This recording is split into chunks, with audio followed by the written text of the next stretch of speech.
बिस्मिल्लाहिर्रहमानिर्रहीम। दोबारा फिर हाजिर हुआ हूँ अकाउंटिंग का तीसरे लेक्चर के लिए। जैसे कि फर्स्ट लेक्चर में मैंने अकाउंटिंग की डेफिनेशन, डबल एंट्री सिस्टम और सिंगल एंट्री सिस्टम बताया था, और दूसरे लेक्चर में मैंने आपको एलिमेंट्स ऑफ अकाउंटिंग के बारे में बताया था। तो आज हम तीसरा लेक्चर स्टार्ट करने जा रहे हैं। तीसरे लेक्चर में सबसे मेन बात मैं आपको बताऊंगा, जो समझ ले कि जिसकी बेस पे आपकी अकाउंटिंग स्टार्ट होती है। तो बड़े गौर से सुनिएगा। इस टॉपिक का नेम है रूल्स ऑफ जर्नल एंट्री।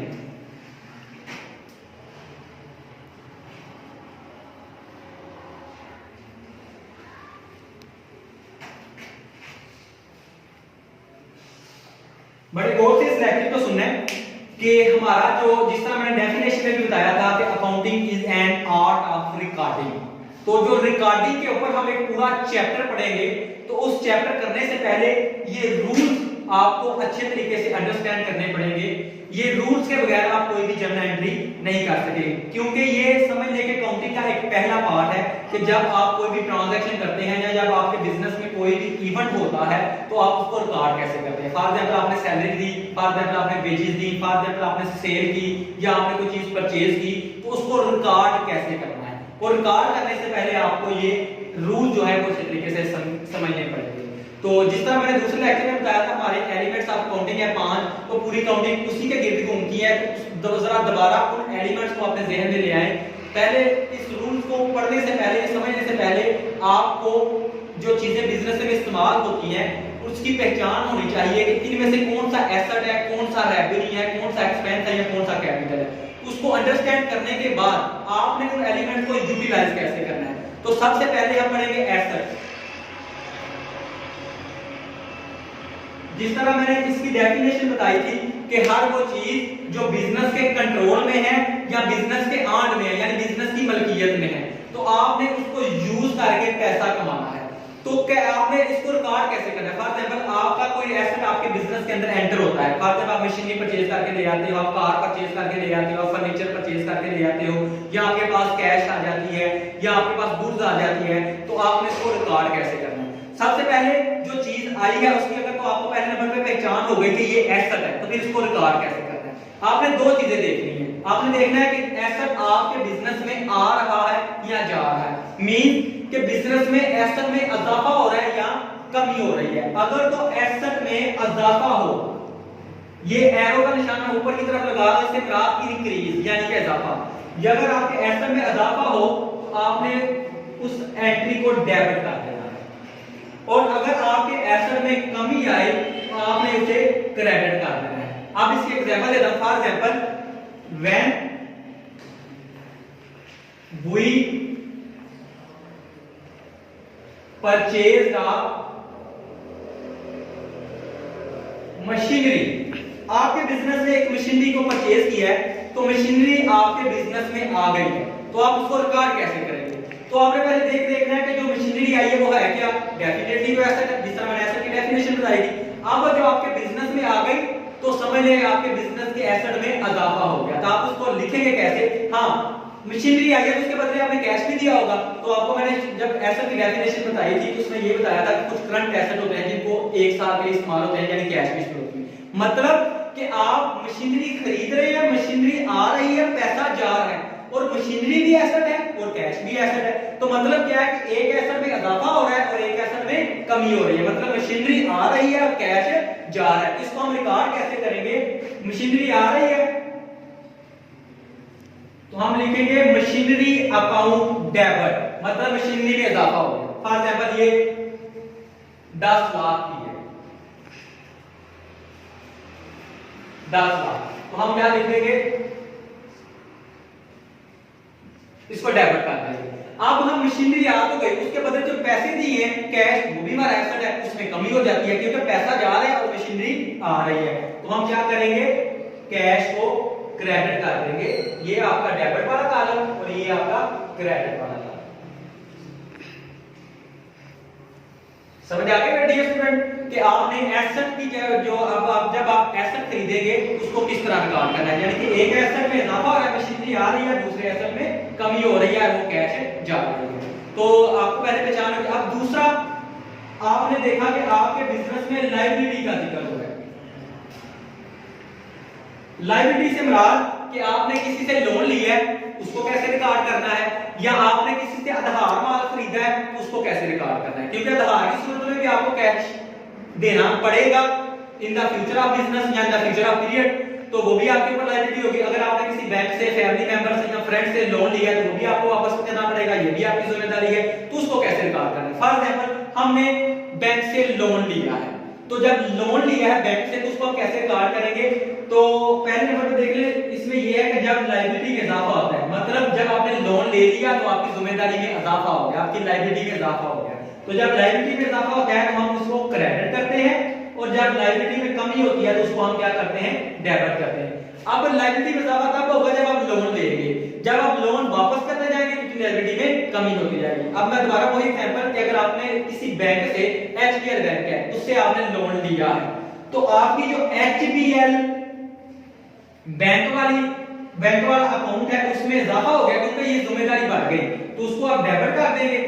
और एचबीएल की जिम्मेदारी क्यों बढ़ी, क्योंकि आपने उससे लोन लिया। तो जब लोन लिया वो in the form of cash था, कैश आपके बिजनेस में आ गया, तो आपको पता है कैश आपका एसेट है, तो एसेट में आपके क्या हो गया, इजाफा। सॉरी, एचबीएल को हम क्या करेंगे, क्रेडिट करेंगे, और कैश को हम क्या करेंगे, डेबिट करेंगे। फॉर एग्जांपल आपने 50,000 का लोन लिया, दोबारा से रिपीट कि जब आपने लोन लिया तो कैश आपके पास आ गया, तो आपको पता है कैश हमारा एसेट है, एसेट में इजाफा हो गया तो हम उसको डेबिट कर देंगे, और एसेट के इजाफे के साथ साथ हमारी जिम्मेदारी भी बढ़ गई क्योंकि ये कैश हमने वापस करना है, ये बैंक को हमने इन द फ्यूचर वापस करना है, 3 मंथ बाद, 6 मंथ बाद या 1 साल बाद हमने इसको क्या करना है, वापस करना है, तो ये हमारी लायबिलिटी बन गई। तो ये दूसरा कांसेप्ट था। तीसरा हम पढ़ेंगे एक्सपेंस का।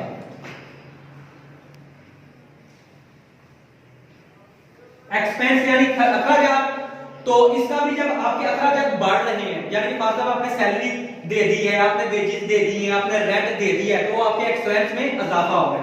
तो जब एक्सपेंस में इजाफा होता है तो उसको हम डेबिट करते हैं, और जब हमारे एक्सपेंस में कमी होती है तो उसको हम क्रेडिट करते हैं। फॉर एग्जांपल, हमने एक मैनेजर है, उसको हमने सैलरी पे की है, जब सैलरी पे करेंगे हमारे एक्सपेंस में इजाफा हो जाएगा, तो वो एक्सपेंस कौन सा था, सैलरी की सूरत में। तो हम क्या करेंगे, सैलरी अकाउंट को क्या कर देंगे, डेबिट कर देंगे। अब हमने सैलरी दी किस फॉर्म में है, कैश की फॉर्म में, तो कैश गया, एक तो हमारे अखराजात में इजाफा हुआ, इसको हम डेबिट करेंगे, दूसरे नंबर पे हमने उसको कैश पे किया है सैलरी की सूरत में, तो कैश हमारा एसेट है, उसमें क्या हो रहा है, कमी हो रही है। तो हम क्या करेंगे, आपको पता है जब भी हमारे एसेट में कमी होती है तो हम उसको क्या करते हैं, क्रेडिट। फॉर एग्जांपल आप 15,000, तो ये था आपका तीसरा कांसेप्ट। अब इसका हम क्या करेंगे, चौथा एलिमेंट के बारे में पढ़ेंगे। हमने पढ़ लिया एसेट के बारे में, हमने लायबिलिटी के बारे में पढ़ लिया, हमने एक्सपेंस के बारे में पढ़ लिया। अब हम पढ़ेंगे कैपिटल के बारे में। कैपिटल मैंने आपको बताया था जस्ट लाइक है कि जैसे एक लाइफ ब्लड है बिजनेस का, तो बड़ा इंपॉर्टेंट एलिमेंट है। तो अब इसको आपने कैसे रिकॉर्ड करना है, यानी इसकी मैंने डेफिनेशन आपको बताई थी कि बिजनेस का मालिक कोई भी चीज बिजनेस को स्टार्ट करते वक्त या ड्यूरिंग द बिजनेस अपने घर से लाके बिजनेस में इन्वेस्ट कर देता है, वो हमारा कैपिटल होता है। वो कैश की सूरत में भी हो सकता है, वो मशीनरी की सूरत में भी हो सकता है, वो फर्नीचर की सूरत में भी हो सकता है, और वो बिल्डिंग की सूरत में भी। तो जब वो मालिक जो है ये चीजें बिजनेस में लेके आता है तो उस वक्त कैसे रिकॉर्ड करते हैं। फॉर एग्जांपल, मैं एक बिजनेस का मालिक हूं, तो मैंने क्या किया, 10 लाख रुपया घर से लेके बिजनेस में इन्वेस्ट कर दिया, तो मैं ये इसको कैसे रिकॉर्ड करूंगा। पहले नंबर पे जब कैश मैं लेके बिजनेस में आया तो बिजनेस में कैश में इजाफा हो गया, वो हमारा एसेट था, तो हम इसको क्या करेंगे, कैश अकाउंट को डेबिट कर देंगे। और दूसरा, कैपिटल में भी इजाफा हो रहा है, यानी कि जैसे जैसे हम कोई भी चीज बिजनेस में लेके आते जाएंगे हमारे कैपिटल में इजाफा हो जाएगा। तो जब कैपिटल में इजाफा हो तो हम क्रेडिट करते हैं, और जब कैपिटल में कमी हो तो हमारा डेबिट होता है। अब डेबिट में इजाफे की तो समझ आती है कि बिजनेस का मालिक है घर से चीज उठा के बिजनेस में लाता है। कमी कैसे, कमी ये भी हो सकती है कि वो बिजनेस से दोबारा इन्वेस्टमेंट उठा के घर ले जाए, या उसे लॉस हो जाए, या उसकी चीजें जल जाएं, तो उससे कैपिटल में कमी आ जाती है।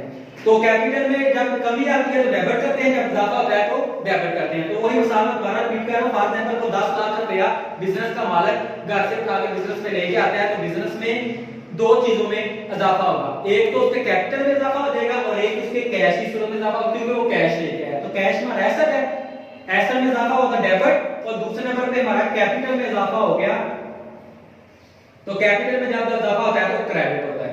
एक तरह से देखा जाए तो कैपिटल भी बिजनेस के ऊपर लायबिलिटी है। लायबिलिटी कैसे है?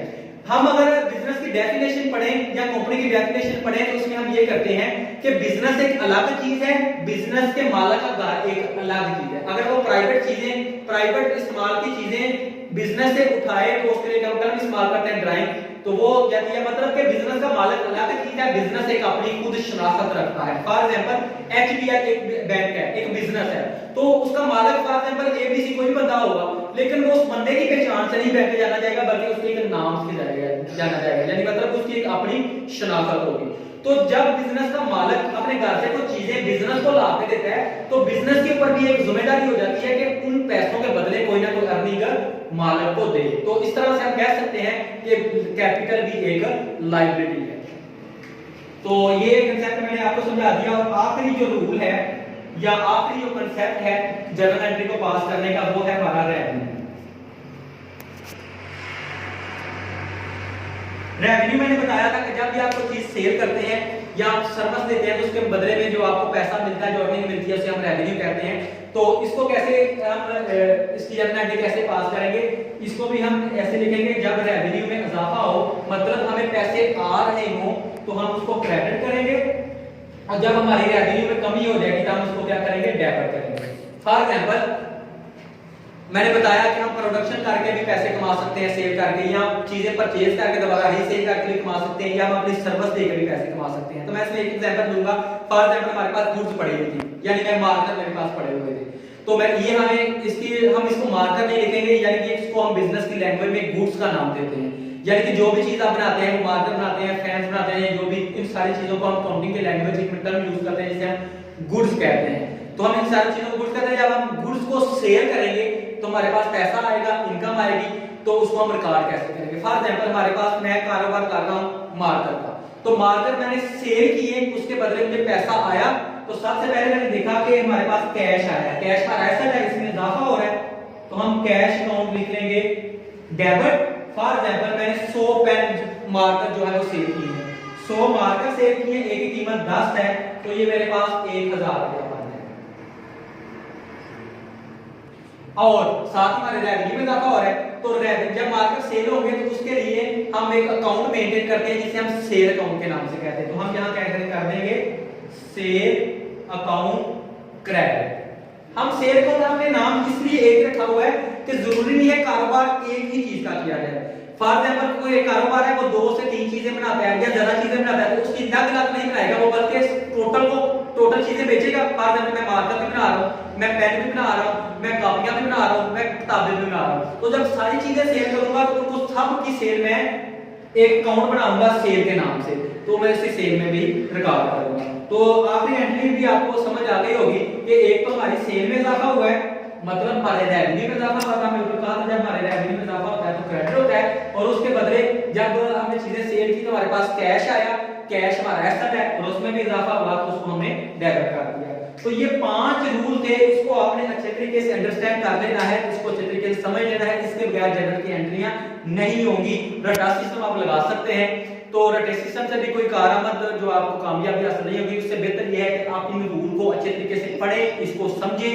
पहले नंबर पे आपको ये पहचान होनी चाहिए जब भी कोई चीज आपके बिजनेस में आती है तो आपको ये पता होना चाहिए कि वो चीज लायबिलिटी है, एसेट है, रेवेन्यू है, कैपिटल है या एक्सपेंस है। और दूसरे नंबर पे आपने ये देखना है कि अगर एसेट आया तो उसमें कमी हो रही है या इजाफा हो रहा है, एक्सपेंस है तो उसमें इजाफा हो रहा है या कमी हो रही है। ये दो चीजें जब आपने देख ली, पहले आपको पहचान हो गई, दूसरे नंबर पे आपने देख लिया कमी हो रही है, इजाफा हो रहा है। तो कमी होने के भी मैंने रूल आपको बता दिए हैं। अगर कमी हो रही है तो फिर आपने इसको कहां रिकॉर्ड करना है, और अगर इजाफा हो रहा है तो फिर आपने इसको कहां रिकॉर्ड करना है। तो इस कांसेप्ट को अच्छे तरीके से समझ लीजिए। अगर मजीद समझ ना आए तो आप कमेंट्स में मेरे से पूछ सकते हैं, और आखिर पे फिर वही चैनल को सब्सक्राइब करें। अगर किसी चीज के बारे में समझ ना आए तो कमेंट सेक्शन में